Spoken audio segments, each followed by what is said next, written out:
Hello అందరికీ. అందరూ ఎలా ఉన్నారు? ఈరోజైతే బ్రేక్‌ఫాస్ట్‌లోకి పొద్దున ఇడ్లీ పెట్టాననమాట. ఇంక మేము తినేసాక కొన్ని ఇడ్లీలైతే మిగిలిపోయాయి. ఇంక వాటితో ఏం చేద్దామా అని చెప్పేసి, సరే ఇడ్లీ ఉప్మా చేద్దాం అని చెప్పేసి అనుకున్నాను. టేస్ట్ అయితే చాలా బాగొచ్చింది. మీరు ఎప్పుడైనా ట్రై చేయకపోతే ఇది చూసాక ఖచ్చితంగా మీరు కూడా చేసుకోవాలనిపిస్తది. అంత బాగుంటదనమాట. ఇదేం పెద్ద ప్రాసెస్ ఏం కాదండి. సింపుల్‌గా చేసేసుకోవచ్చు. ముందు ప్రాసెస్‌లోకెళ్ళిపోదాము. కడాయి పెట్టుకొని ఒక స్పూన్ ఆయిల్ వేసుకోవాలి. తర్వాత పోపు దినుసులన్నీ వేసుకోవాలనమాట.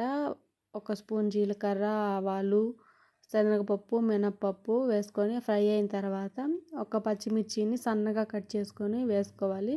అది కూడా వేగిన తర్వాత ఒక రెమ్మ కరివేపాకుని వేసుకోవాలనమాట. అది ఫ్రై అయిన తర్వాత ఒక మీడియం సైజు ఉల్లిపాయలని ఇలా సన్నగా కట్ చేసుకొని వేసుకోవాలి.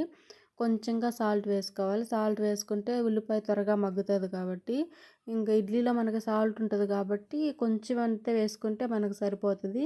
ఇంకా మొత్తం బాగా గోల్డెన్ బ్రౌన్ కలర్ వచ్చిన తర్వాత మనం ఇట్లా ఇడ్లీని పొడి పొడిగా చేసి పక్కన పెట్టుకోవాలన్నమాట.